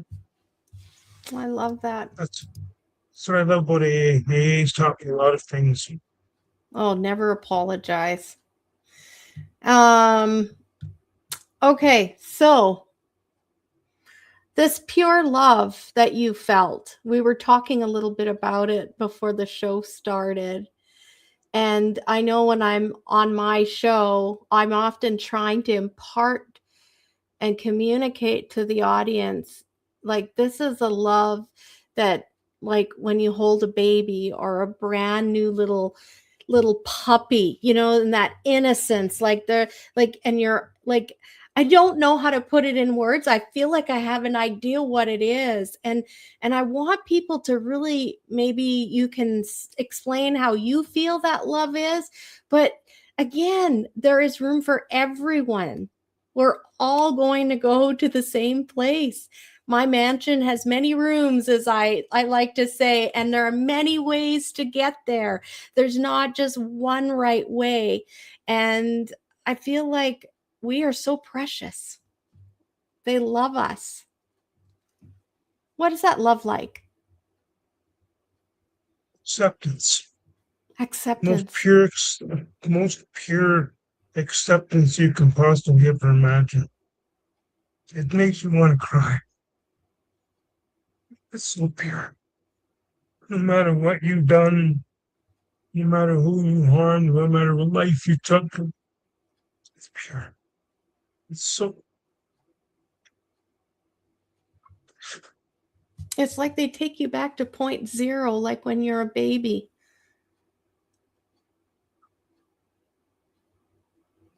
Every time you do that, I feel like, Gordon, it's healing you, right? That beautiful love. Your soul is still healing and your body is healing. It's about somewhere 18 months to 2 years for the body to fully heal from a heart surgery. And I found another medical situation I'm going to go through as well. I'm still waiting for my status to clear it, but all my teeth have to come out. Oh Taking them no. within the thing called law, and you have to take them out. They took Okay. Yeah. the bottom ones the day before my surgery. They took the bottom ones out. I ended up I had one of those so-called crowns, the root canal. Mm-hmm. They say root canals are good for you. Root canals are deadly for you. They are dangerous because you don't realize what they're doing to your whole system. And I think that could have also, not only with the cat scratching teeth, it could have also played a role into why I had this situation happen. So Hmm. if you just have to take all my teeth out, I don't like dentists. I just don't. But I have the ability to be a good patient. Okay. When I was in custody, 2001, they didn't have the necessary machinery and the technology at the time, but I had my two wisdom teeth. They had to be removed the same day. Oh. And oh, yeah. But I was able to lay there, and because I was taught certain things, I used to take karate when I was a kid, and they used to tell us to meditate, block out the pain. You get kicked in the leg or kicked in the stomach or kicked whatever, block out the pain. Learn how to block out that pain. I took that ability to be able to learn how to block out that pain. So I only felt the pressure of them Wow. yanking it right out, and then they sold this oral surgery, sold right in. So uh all I'm going to tell those buggers is you are not touching me unless I get 4 shots of freezing on bottom, 4 on the top. I don't want to feel nothing. Then you can yank all you want and take them all out. And then Yeah. they have to do what they call, they put the so-called false teeth or whatever they call the dentures in there. Yeah. Mm-hmm. And then you're gonna be smiling like you're a movie star. Yeah. You're gonna have perfect I, teeth. I joke with my my fiance a lot, and I say, you know what? You know the years in the pen when people I used to watch guys that did have no teeth and they had false teeth, and then they have to get into a fight. Just wait a minute, buddy, take their mouth out. Let's go, man. Let's go. I don't have to worry about getting my teeth knocked out afterwards. But No, that's right. I'm not into violence. No, I don't like No. violence. It's the But memory you remember. I will defend necessary situations. Like if a child was being harmed, I'm going to step in. Mm-hmm. In fact, if I have to pull out that convict bravado mentality, certain sayings in front of that person who's harming that child. I don't want to, because something also stops me from wanting to harm somebody, the life review, because I will be Right. creating another situation. Another I don't want TV that person. screen that you're gonna look at. Yeah, I don't want to make that person feel too fearful, but I also Yeah. want to make sure that person looks at what they're doing. So don't. There's society frowns on that. We frown on that, Mm-hmm. and I'm pretty sure you're going to frown on that too because of the frustration that they might feel. But don't harm the child No. No. because that life review, you're going to face it again. Good. You got company. Yeah.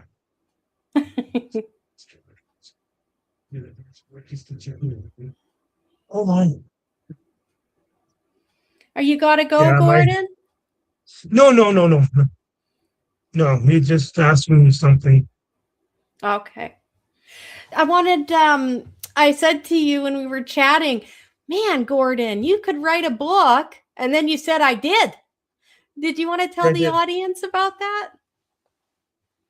Yeah, back in 2009, I began writing my autobiography. It's called Smothering the Rage. First, I called it Burning the Rage, but then I ended up calling it Smothering the Rage because I'm smothering because of the fact that the arson past. I have a Okay. I have 10 arson convictions on my record from 1993 to 2000. So, and the rage that I had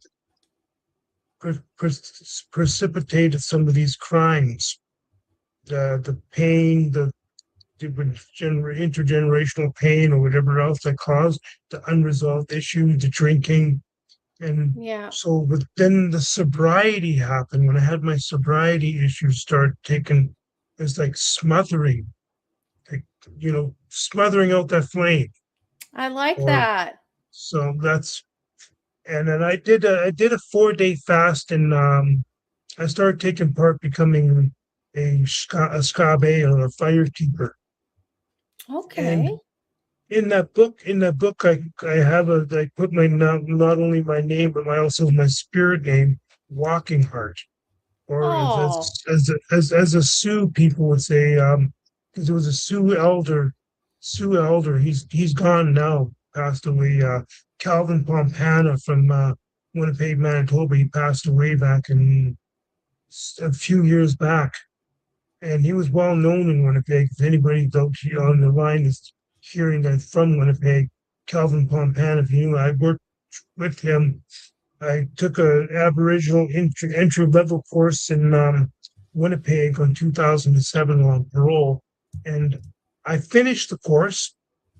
I had 99% of my final exam, and I also had 94%. In other words, I graduated with high honors in the entry level cook course. So I can be a good cook too. So I got a lot of trades over the years. I did not only to work with food, I've worked with I helped out with some of in Ashland. I witnessed some of the embalming procedures and gone to a few funerals and stuff like that. So I much prefer to work with food rather than work with the dead.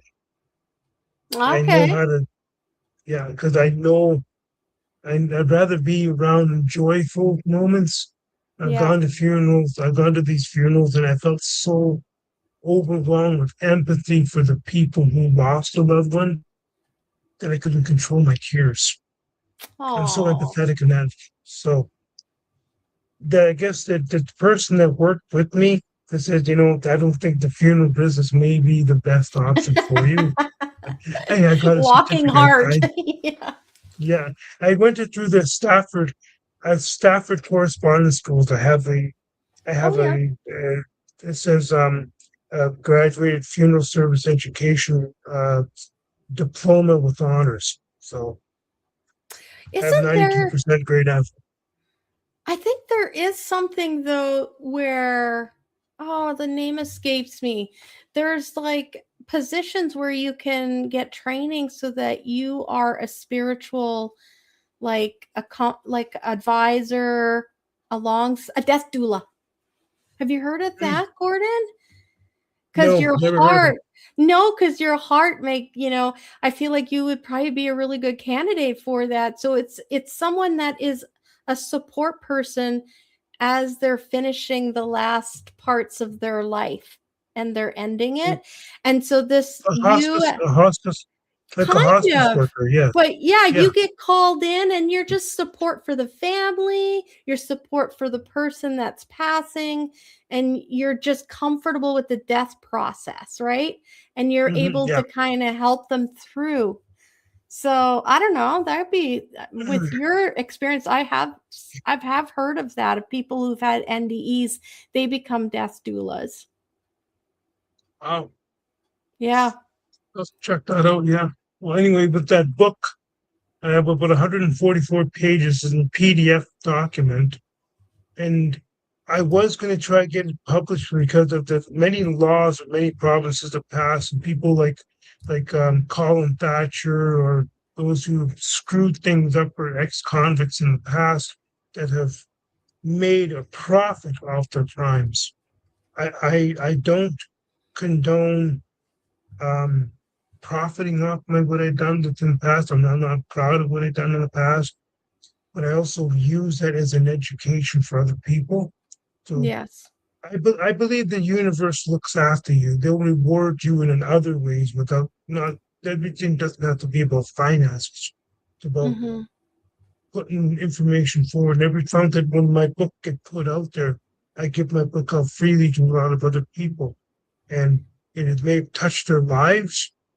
So, and I said freely give it to other people, show them, and I believe the universe looks after them, will look after you. So, Amen. I love that. yeah, I was That's diagnosed. great. I was also diagnosed with schizophrenia back in 2018, and I believe it could have stuff that I carried with me from that near-death experience back when I was a child. I think I started seeing things and feeling and Mm-hmm. sensing things prior And to it that. wasn't So, schizophrenia.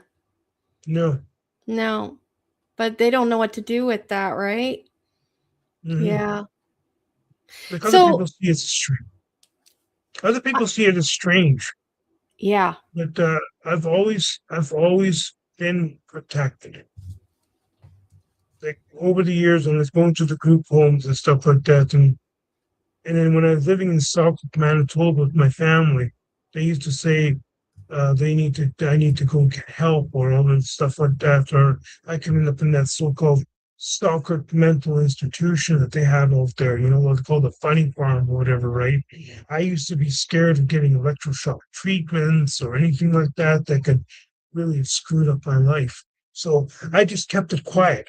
I found myself being isolated a lot or reclusive because I didn't trust anybody. So anyways, I put that book out there to let people have the ability to read. So, and you were saying that they can get your book through an email request. They can email you. Yeah, So, yeah, fiddlergordon72 at gmail.com. So it's spelled yeah. FIDDLER Gordon, Mhm, GORDON 72 yeah. at gmail.com. And And all of this lowercase. Yeah, all this all lowercase. The Fiddler Gordon are all lowercase. Yeah, okay, I'll lowercase make type. sure to put that in the comments that everything Yeah, is lowercase. So get your free copy. And um, I wanted to touch on this. Have you always had photographic memory, or was this something they gifted you with? Because sometimes people come back, like you said, when you were a child. Now you feel like you had like um like a gift for seeing or hearing things, you know what I mean? Like, so this profound one, did you notice if things were different when you came back, or was this photographic memory as well, was that always something you had? yeah, that was something. That seems like always something like I've always had. Like I was Okay. able to use when I wrote my book in 2009 with photographic memory to be able to use the memories from everything and even the thoughts and the sayings that people said to me over the years, even with corrections officials or how they talk and everything, and some other people because I'm a big CFL fan. Like I'm born and raised in Winnipeg. I'm a Blue Bomber Okay. fan, right? But Yeah. I have cheered for the BC Lions. I have met many people over the years and players and stuff. I've cheered for different teams in Grey Cup, so I respect all teams. Respect the BC Lions. player. Yeah, I've cheered for the BC Lions over the years. Even like even when I kind of sad when they beat my Bombers in 2011. When they started 0-5 and they ended up winning that year. Travis Luley and all those players and everything. And then people say, "How do you know those players?" I don't even remember half the stuff like that. That's the thing. Like you must have a photographic memory. I say, well, I can remember back in 1991. I went to that Grey Cup and it was the final score of the Toronto Argonauts 36-21 over Calgary in the -29 weather. I went to that Grey Cup. I remember that game. Wow. And I worked at 2006 Grey Cup. And people said, "Oh, remember this team?" No, no, no, that team wasn't there. BC You Lions won that know. Grey Yeah, BC Lions won that Grey Cup 25-14 against the Montreal Alouettes, and they snapped the cup in half. I remember that. I worked Wow. at that game, yeah, because I can tell you each of those scores from 1983 up until present. it was good to see my Bombers win the Grey Cup, the back-to-back Grey Cups in 2019 and 2021. I was Wow. emotional that night when they won because I waited Yeah. 29 years for them to win. Yeah. So I'm pretty good in that respect with some sports and stuff. So Right. Right. Well, David here said a comment. My husband, he said, "Thank you for sharing your story and teaching us, Gordon. I wish you all the best. I'm sure you're thank going to you. impact a lot of people." Yeah. We talked about AA too before Gordon came on, and I think it's really important to share that link in the comments because that's been a huge part of, his journey into Mhm. recovery. And I want to say thank you too for your candid, like, just um, you're just bearing it all, and Yeah, that takes. I got this book every morning. I read this from time. It's like my kind of like how people have daily Bible devotions type of Yes. thing, right? So this is AA's AA devotion type of thing. So I chaired the meeting this morning for my home group, the Haddon group. If anybody's in Alcoholics Anonymous and they come to Calgary, they can the Haddon group at the St. Andrew's Presbyterian Church over by not far from where the Heritage Station is, the Heritage LRT station. We have meetings Okay. Monday to Friday, 7 to 8 a.m. daily. So we have an early morning meeting. So like this morning we did this reading here, Never Growing Freedom. It's only a short reading. I'll read if you got Oh, anyone. we'd love that. Just July 8th, Never Growing Freedom. Um, the seventh step is where we make the change in our attitude, which permits us, with humility as our guide, to move out from ourselves toward others and towards God. 12 Steps in 12 Tradition, page 76. When I finally asked God to remove these things blocking me from Him in the sunlight of the Spirit, I embarked on a journey more glorious than I ever imagined. I experienced a freedom from those characteristics that had me wrapped up in myself. Because of this humbling step, I feel clean. I am especially aware of this step because I am not now able to be useful to God to my fellows. I know that He has granted me strength to do His bidding and has prepared me for anyone and anything that comes my way today. I'm truly in His hands, and I give thanks for the joy that I can be useful today. So, Wow. That's and beautiful.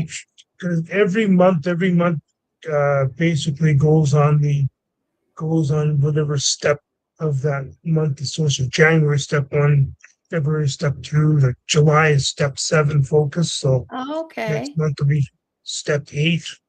So And you it's were one thing talking to about, oh, go ahead. Sorry, Gordon. know that I hear people they look at the steps on the wall, people will read those steps, but working the steps and reading are two entirely different things. And those Yeah. steps are a lifetime situation. They're a lifetime. They got to shave. Like we're like humans, we're like onions.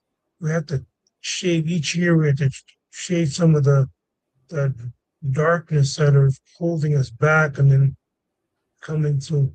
I find it even though I have my belly button birthday of December 6th, 72, I had my AA birthday was September 5th, 2000, and I ended up celebrating 25 years last year, so this year will be 26 years. Wow.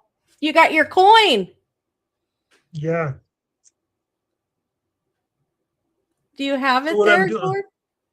I I can grab it for a few seconds here. Hold on for a few seconds here. Okay. We'd love to see it. The funny thing too is, while Gordon's getting his coin, when we had our store, we would, Oh I yeah. had the local chapter request if I could bring in the coins for them. So I got to learn all about the chips. Oh, wow. They really gave you a nice one. That is something. Wow. Do you carry it Yeah. with you, Gordon? Oh, they engraved it. That's a great group of people right there. Wow. Mm. Well, and I bet you there's not too many of those. You're a walking Well, example for people. I've also got involved in service work. I've done different service positions from all the way from 2000 to 2000 up until recent, where I end up becoming a DCM, which is a district committee member, which is like AA. We have the upside down triangle type of thing, like in Yeah. we got the upside up, but AA, we're just trusted servants. We do not govern. That's what I love about the 12 traditions. You learn about the 12 traditions and the 12 world concepts that I've learned when I go to these general assemblies and stuff. It's like a politician in AA, but I'm not a politician per se. I feel like I'm a politician. All the other different AA the people Right, that are right.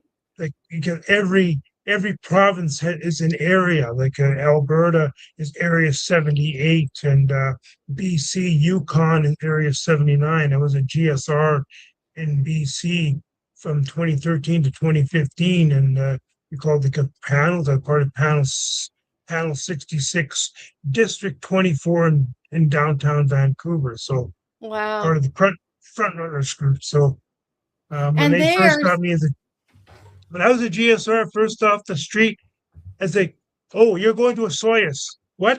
It says, "Here you go, $200. You're going to a Soyuz." Okay, what do I do in the Soyuz? You just go to these different meetings, and so I went to this meeting and heard about bidding assemblies with different groups, end up bidding for these ACMs, which are area committee meetings. I was the first fresh into this whole thing, and it was exciting. I got to see what the behind the scenes of Alcoholics Anonymous. It's not just about going to meetings and drinking coffee and telling your story. All this stuff behind the scenes is able to get what we have today. So I'm more grateful for AA by doing service work. And then down oh, the road, I want to be able to become a committee chair if I be work with corrections or uh, literature or grapevine, all these different positions like remote communities and treatment centers and stuff like that. So each position is 2 years and they have the spirit of rotation. So I just love it. My uncle, my uncle Gary McLean, he passed away in 2019 from cancer, the one that got that day school thing going. He had 37 years of sobriety and Alcoholics Anonymous before he passed away. wow. So Wow. he's an inspiration to me. So I want to keep going with the sobriety because not too many people in my family are sober. They're struggling with methamphetamine addiction, crack addiction. My brother recently had my biological brother had a serious accident on the quad. He flipped over and Oh, he ended up in the ICU for about a week. We weren't sure if he was going to make it, but he's like me. He's strong, resilient. He's going to pull through. But I feel for him because of the pain, broke his right. leg and stuff like that. So I know what it feels like to sit in a damn hospital bed and not be able to move. And a Well, there catheter. you go. And a So catheter. Yeah, so you know it. You know it.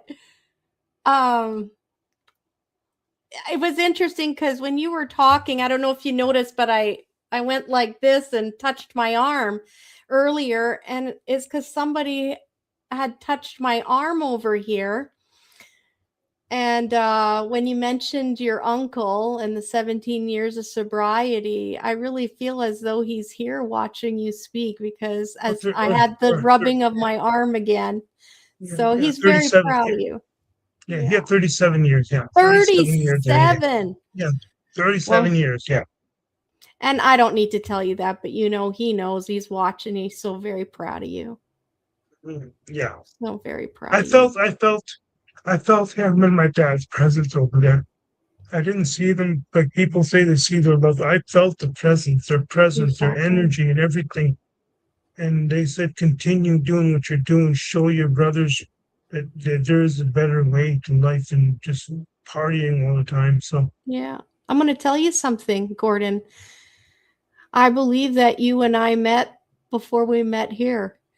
And a long time mhm. ago, before our souls were sparkles, we said to each other, we're going to meet each other at this time, and Mm-hmm.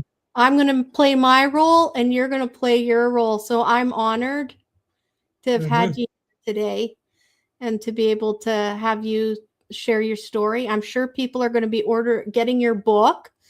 I'm Mm-hmm. letting them know. I put in the comments too about the app. You said that AA has an app. It's called Everything AA. So if you're wondering why in the comments section there's this google.com store link, it's for the Everything AA app. Gordon was saying it's fantastic. So, Yeah. because I was saying, like, why for anyone that is thinking about sobriety, maybe they haven't done the first step yet, they're not even sure what to do. It's a very private thing, right? It's an internal thing that's happening. Gordon, what Mm-hmm. what would you say to them? Well, What would you alcoholism, I just say to people, alcoholism doesn't mean you're drinking every day. It has to do with a physical allergy. Like we have alcoholics have an allergy that normal people don't have. A normal person can have a glass of wine and nurse this stupid thing for about an hour. I don't get that. Like me, I was brought up when you're gonna drink, drink. Don't play games with it. Just don't f around with it. Just do it. You know, Wow. like a glass of wine. I'm chugging that thing up and it's done in a second. Or and people would take on the reserve. We used to people just party and drink the club beer, OV, or all those other different in 24 case stores. We call them 2-4s, right? You're Okay. about 6 or 7 or 8 cases high. That's a Wow. party. You know, if you're Yeah. gonna party, you're not gonna party with this 6 pack. Come on, like, Yeah. or I'd go for moonshine or Everclear, all the stuff that can get drunk fast. Yeah. And now they got this other, they got all this weird stuff. I thank God I'm not drinking today. Especially they have those um those monster drinks with 6.2 alcohol volume. I said, are you crazy? Are you trying to give yourself a heart attack and get yourself killed? That's almost like a suicide by proxy without even committing suicide. Like you don't judge your intention. You may not want to. I don't think your intention of killing yourself is there No. because you just want to have fun. But when you go cross over from alcohol poisoning or something, you're like, "Uh oh, what did I do?" Huh. I think there's a lot of that accidental deaths, right? Yeah. But Yeah. I believe too, and I heard this from another speaker. Listened to today. I forget her name, but I listened to it on. Is that we cannot die before our time. I I don't know believe how that that too. works. Yeah. I believe that. I think And I also it, yeah. Go ahead. Sorry. I don't know. I learned this from this years ago. A guy named Lieutenant Colonel Greg Rinchich was on Daniel Odd's show, theedgeam.com. And when he was speaking, he was an ex lieutenant colonel and former CIA and all that other stuff on this website. And he said something that if you want to know your destiny in this world, sometimes you've got to fast for 3 days. Ask the Creator, what is my destiny? Once you know your destiny, you are immortal until it's carried out. That's why you have people in the Bible that can't be, that get shot or blown, or all the stuff is happening around them, and they're unaffected because it's not their time yet. Yeah. Like, how many times have I had near death experiences? 4 times. I should be dead 4 times already, 4 times over. And yet I'm here. It's not my time yet. I don't know Yeah. what my role is here, but it's obviously something huge. And I'm probably going to be here for the transition or whatever thing they're talking about, the potential of a false flag alien invasion. I don't think that's going to happen, no, but there's going to be some kind of transition in society that's going to wake people up. It's going to be in a positive note. We're on a positive timeline. That's what I believe we are. Like I wasn't told that over there, but I believe my spirit is telling me that end of the world is not coming. It's I going to believe feel that. like we're going to go through something that's going to feel like the end of the world, but we're going to be, the human spirit's going to be resilient. We're not going to go into a potential new world order where it's going to be draconian or a potential type Nazi Germany or communist Russia. No, I think that's those fear are mongering and control of the those masses. those are past situations that were allowed to happen to show the human race what we shouldn't be doing. And I think we're going to go for a positive future. Those are just warning. Those when those things come up again, like during the during the freedom convoy would happen in that situation, the human race rose up and did something positive in a peaceful way. That's exactly how these future events are going to happen. It's going to be a peaceful rising of the masses, and we're not going to go to a chaotic, it's going to feel like chaos. And people like the politicians like Trump, or I don't care if you don't like him or like him, I don't care what the situation is, pray for him. He's a human being like you and I. Pray for Danielle Smith, pray for all these different people. Just you don't have to be um any political leanings. They're human beings like us. They're experiencing their roles in this lifetime. So It so helps you, right? When you look at someone yeah. and if they have an opposing view to you, I Hmm. I could, and you know what? There's something very stark about if, say, you were in an elevator with like you said, you were shaking hands at this pancake breakfast, even though Hmm. you politically are not aligned. That's a human Hmm. being having their human experience. And I call that, it's sacred. It's not our Hmm. job to derail or change it or to interject ourselves. I think we should just leave everyone in peace to grow at Hmm. the speed and the comfort that they're to grow. We're all growing in places, right? We're onion Yeah. layers, like you said. I really feel like I love the onion layer. I talk about it all the time. And I say we heal, and then we're like, well, let's get rid of this old skin. And then all of a sudden we're back to looking at raw onion, and it's hard. It's making our eyes water. It's tough. And then Hmm. we, but we're strong enough. We can deal with that outside layer, you know? And so we keep pulling. And then another way of looking at that onion is a sacred spiral dance of life. We keep circling around. Why am I back at that point again? It's because you're stronger, you're wiser, you've healed. Now let's look at it again. Let's look at it again. And But that's why we're here, to learn. it's what the 12 promises of AA talk about, that we will intuitively know how to handle situations which used to baffle us. We will not regret the past, nor wish to shut the door, and we will comprehend the words for any we will know peace.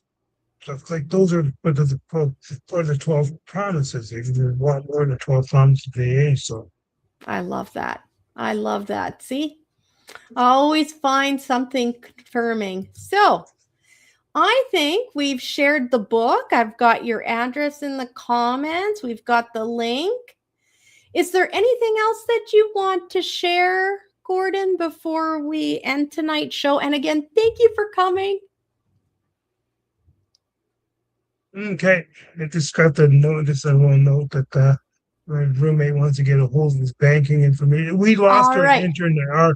We lost our Wi-Fi apparently with Shaw, and we apparently got to pay a certain amount of money. But we lost it yesterday, so I have Okay.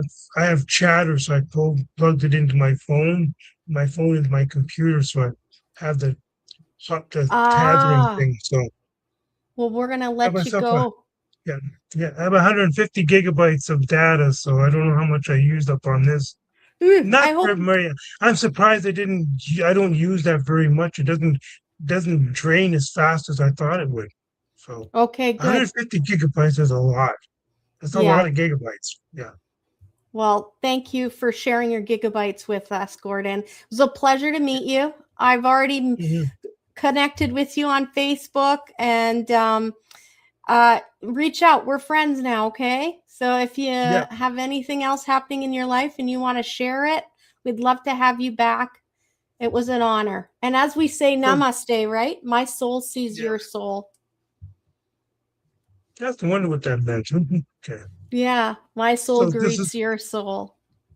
So this is going to be on YouTube down the road so people can see Yes, this I video. Okay. tagged you in one post as well. So you Mm. should have a notification on your Facebook that you were tagged. And you can Yes. look at any of the on YouTube. If that channel that you subscribe to, my show channel, they'll be sitting Yeah. right there. Okay. Take care and keep doing all that good stuff you're doing, Gordon. Yeah. Thank you. They're proud of you. Thank you guys for all listening to me.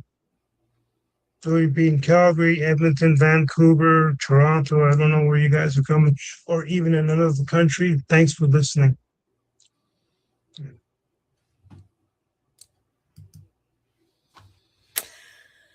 Wow. Well, that was quite a show. And how blessed were we to be able to look into someone else's life experience and see from their eyes how they overcame so much in their lives.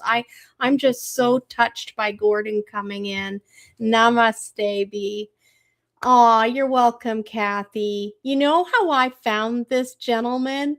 He was on CBC radio. I happened to be listening to it while I was in the shower, and they were live at an event, and they just randomly picked him out to say a couple of things about the event. And he happened to talk about that he'd had an NDE and that, it was a new what do they call that? A new perspective on life. And he was just very happy to be there. And his daughter had just graduated. And I thought, I got connected with this guy. And here we are. You guys got to, explore his life story right alongside with me. And I'm so happy to be able to have shared that with you. The next guest that I'm going to be working on getting here on the show is going to be the lady who's making true ghost stories. So that's my next goal. And guys, I'm not going to keep it much later. I know we kept you later than normal. Thank you for watching. Thank you to everyone who watches later on in the week. Make sure that you give us a thumbs up, show your support. Those thumbs up go a long way if you're, and share if you think someone could be helped by this show or be inspired. I'm sure you can think of someone. And please, by any means, you're welcome to go to the YouTube and share it, or on Facebook and share it. And as I say, I'm honored to be in this position to talk with you every Wednesday. I look forward to it. I take it seriously. And we're all in it to win. So let's make this week count. And always look on the bright side of things, no matter where we are, right? We'll do what Gordon does. Doesn't matter where he finds himself. It's home, and he makes it what he wants it to be. He finds the happy in it. So, let's listen to our wonderful song as we say goodnight, because it's so inspiring.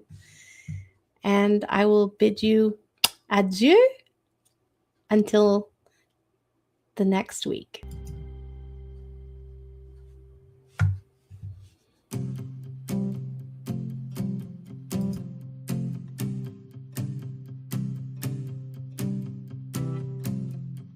Sometimes it's hard to find a reason why, when everything is falling and all that's left to do is try your best to keep holding on to the next sunrise. But you're stronger than you know. You'll never be alone when everything feels dark around. Just look inside where light is found.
everything feels dark around.